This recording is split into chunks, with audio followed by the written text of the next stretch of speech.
Bollywood, south and other industry में सालों से ऐसे डबल मीनिंग सॉन्ग बनते आ रहे हैं, बट नोरा फतेही का ये सॉन्ग सर के चुनर तेरी सरके ने वल्गैरिटी की सारी लिमिट क्रॉस कर दी है। सॉन्ग के स्टेप एंड लिरिक्स इतने वल्गर हैं कि ये किसी पोर्नोग्राफिक कंटेंट से कम नहीं लग रहा है। सॉन्ग को काफी ज्यादा बैकलैश मिलने के बाद सॉन्ग को तो यूट्यूब से बैन कर दिया गया, बट इसके अदर लैंग्वेज कन्नडा में अभी भी ये सॉन्ग यूट्यूब में अवेलेबल है, एंड वो भी इतने ही वल्गर लिरिक्स के साथ। बट द प्रॉब्लम इज इस सॉन्ग के लिए सिर्फ नोरा को ही ब्लेम किया जा रहा है, जो कि ऑब्वियसली बैकलैश डिजर्व करती है। बट मूवी के director, actor Sanjay Dutt, writer, even team को भी क्या क्रिटिसाइज नहीं किया जाना चाहिए। नोरा ने बैकलैश से बचने के लिए क्लैरिफिकेशन देने की कोशिश करी एंड खुद को विक्टिम भी दिखाया है, बट लेट्स सी कि क्या नोरा का क्लैरिफिकेशन एक्चुअली वैलिड है या फिर वो विक्टिम कार्ड प्ले कर रही है।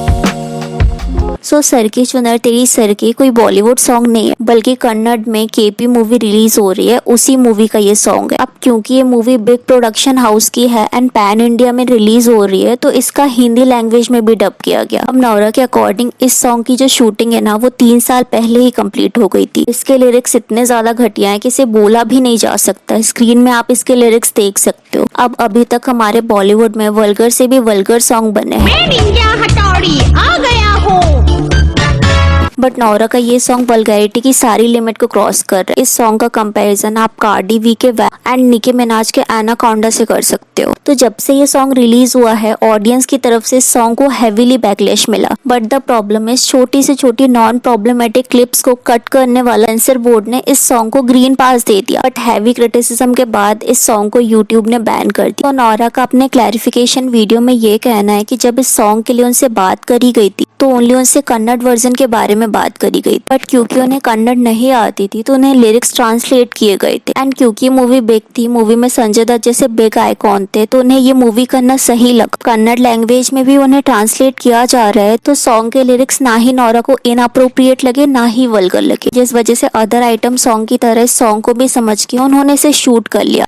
And when I shot this song 3 years ago, I said yes to it because it was a part of a big film. It was with a big icon, Sanjay Dutt. Who would say no to work with him? He's such an icon. And it was a remake, at least that's what I thought, of Laik Nahi Kal Naik Hoon Main, which is also a very iconic song. When I'm on set shooting for this song, I'm relying on the filmmakers to translate the song, and that is what I go by, okay? When they're translating the song, nothing seemed inappropriate or vulgar when they were translating. But Nora के according जो Hindi lyrics हैं वो उनकी बिना permission के dub किए गए। इस बारे में उन्हें किसी भी तरह का कोई भी आइडिया नहीं था। ऑल्सो जब उन्हें लॉन्च में भी इनवाइट किया गया तो उन्हें कन्नड़ वर्जन ही शो किया गया। अब नोरा के विदाउट परमिशन के लिरिक्स डब तो किए ही गए, बल्कि उनकी एंड संजय दत्त की AI फोटो भी जनरेट की गई। बट क्योंकि इवेंट के टाइम पे काफी सारी मीडिया थी एंड ऐसे लोग थे जिन्होंने इंडस्ट्री में उन्हें वर्क दिया है, तो नॉर्मली उन्होंने रिएक्ट किया एंड अभी वो कहती है कि वो डायरेक्टर को भी सू करेंगे। Hindi version and dubbing the voice in Hindi and having those lyrics which are very inappropriate. I had no idea about that. They didn't take any approvals. They didn't take any permission from me. When I was invited for the launch at the event, I sat there and I saw the Kannada version, which first of all I had a major issue with because they didn't take any approvals from me when they created that lyrical version. They used very unflattering photos. Then they created an image of me and Sanjay Dutt, which was AI generated, which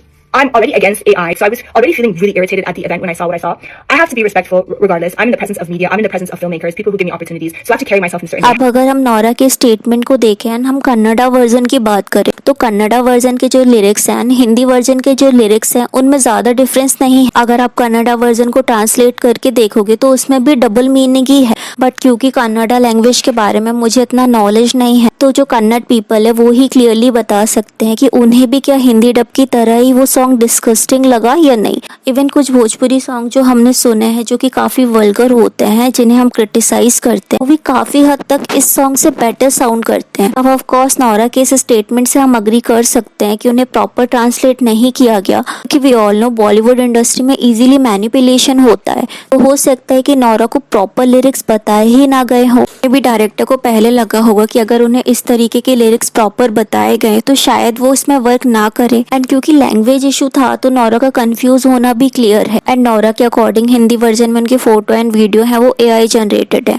but कुछ audience के according Nora के जो lips हैं वो dubbing से match हो रहे हैं। अब इंटरनेट के इस दौर में ये कहना मुश्किल है कि कौन सी वीडियो एआई जनरेटेड है एंड कौन सी रियल है, क्योंकि हमने इंटरनेट में काफी सारे ऐसे वीडियोस भी देखे हैं जो हमें देखने में तो रियल लगते हैं बट एक्चुअली वो एआई जनरेटेड होते हैं। बट यहाँ ये भी हो सकता है कि नोरा बैकलैश से बचने के लिए विक्टिम कार्ड प्ले कर रही है, क्योंकि आउटरीच इतना मैसिव है कि उन्हें बैकलैश से बचने के लिए खुद को प्रोटेक्ट तो करना ही पड़ेगा। तो यहाँ हम कंफर्म नहीं बोल सकते हैं कि नोरा अपने क्लैरिफिकेशन में सच बोल रही है या झूठ। तो नोरा ने कुछ कमेंट के भी रिप्लाई दिए हैं जो पर्सन उन्हें कॉल आउट कर रहे थे। जैसे एक पर्सन ने कहा कि हिंदी एंड कन्नड़ा लैंग्वेज की जो लिरिक्स हैं वो दोनों ही सेम है। तो इसके रिप्लाई में नोरा कहती है, no not necessarily, point is I did not shoot this song, I did not make the song, I did not perform to it and I didn't sing it, I don't stand by it and that's my point. If it's about the Kannada lyrics I only know what I am told on set by the film maker and their translation was nothing close to the vulgarity of the Hindi translation. उन्होंने कहा कि अगर आप इतने bother हैं तो जो necessary people है उन्हें आप अकाउंटेबल ठहराओ। I tried to hold them accountable myself but I have only so much of power. Nora ने ये भी कहा कि वो मेकर्स को सू करेंगे बट अभी उन्हें कुछ टाइम चाहिए क्योंकि वो नेटवर्क में नहीं है। एंड जब नो नेटवर्क के लिए भी ऑडियंस ने नोरा को क्रिटिसाइज किया तो नोरा ने बोला कि अभी वो माउंटेन में है एंड उनकी बेस्ट फ्रेंड की डेथ हो गई है, तो इस वजह से उन्हें कुछ दिनों का टाइम चाहिए। बट अगर नोरा को नेटवर्क नहीं मिल रहा है तो वो इन सारी चीजों का रिप्लाई कैसे कर रही है, उन्हें कंट्रोवर्सी के बारे में इतने डिटेल में कैसे पता है एंड कैसे उन्होंने विदाउट नेटवर्क के क्लैरिफिकेशन वीडियो पोस्ट कर दिया। I don't think Nora director को कभी सू भी करेंगे बिकॉज उन्हें इसी इंडस्ट्री में वर्क करना है एंड अभी वो इंडस्ट्री में इतना पावर नहीं रखती कि वो बिग मेकर्स के खिलाफ एक्शन लेंगी। इट जस्ट वो कंट्रोवर्सी को शांत करने का ट्राई कर रही है। ऑल्सो सॉन्ग के जो राइटर है रकीब आलम, उन्होंने भी अपना एक स्टेटमेंट दिया। He said I have not written these lyrics, they were written by the film directors Prem in Kannada. जब मुझे ये लिखने के लिए बोला गया तो मैंने रिफ्यूज कर दिया एंड कहा कि ये सॉन्ग वर्क नहीं करेगा एंड इसमें सेंसर भी लग जाएगा। But they told me to only literally translate the Kannada version and give it to them. He also said कि बैकलैश के बाद फिल्म की टीम ने उन्हें फ्रेश वर्जन क्लीन लिरिक्स के साथ भी लिखने के लिए बोला एंड अपॉलॉजी के साथ वो स्ट्राइक को री रिलीज भी करेंगे। तो एक तरीके से राइटर, डायरेक्टर, सिंगर सब इस कंट्रोवर्सी से बचना चाहते हैं। इवन ऑडियंस भी डायरेक्टर, एक्टर संजय दत्त जो कि ऑलरेडी सॉन्ग में इंक्लूडेड है, उन्हें छोड़कर सिर्फ नोरा को ही ब्लेम कर रहे हैं क्योंकि नोरा ने ये सॉन्ग परफॉर्म किया है, जबकि डायरेक्टर से लेके पूरी की पूरी टीम बैकलैश डिजर्व करती है। डेकेड से ऐसे वल्गर सॉन्ग बनते आ रहे हैं, आज से नहीं बल्कि पहले के भी सॉन्ग काफी ज्यादा वल्गर होते थे।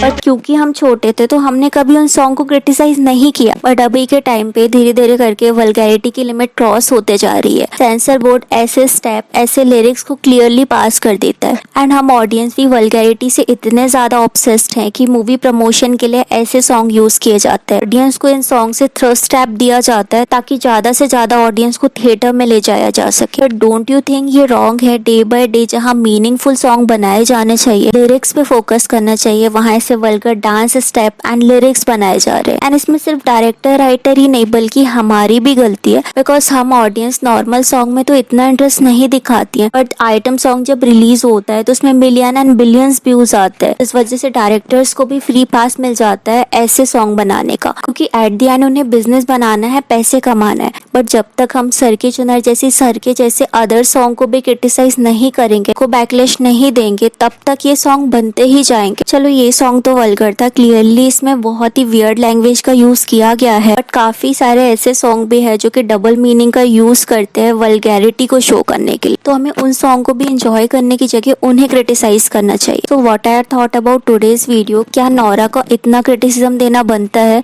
Let me know in a comment. And Nora Fatehi की करियर, कंट्रोवर्सी एंड कैसे टी सीरीज के ओनर भूषण कुमार उन्हें कॉन्स्टेंटली सपोर्ट करते हैं, जानने के लिए इस वीडियो को क्लिक करें।